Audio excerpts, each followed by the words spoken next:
إصلاح السريرة يكون بصدق الإخلاص مع الله عز وجل، بحيث لا يهتم بالخلق، مدحوه أو ذموه، نفعوه أو ضروه، يكون قلبه مع الله تعبدا وتألها ومحبة وتعظيما، وقلبه مع الله تقديرا وتدبيرا، يعلم أن ما أصابه لم يكن ليخطئه وما أخطاه لم يكن ليصيبه، يرضى بما قدر الله له، إذا وقع الأمر قال عسى أن يكون خيرا،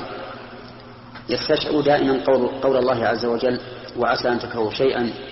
فعسى أن تكرهوا شيئا ويجعل الله فيه خيرا كثيرا، وعسى أن تكرهوا شيئا وهو خير لكم والله يعلم وأنتم لا تعلمون، وما أشبه ذلك من تعلق القلب بالله. أهم شيء أن يكون قلبك مع الله دائما، وإذا كان مع الله دائما صلح سريرتك، لأنك لا يهمك الخلق عندك مثل نفسك بل أقل، ما دمت متعلقا بربك سبحانه وتعالى معتصما به مهتديا بهديه أم مهتديا بهداه فلا يهمك.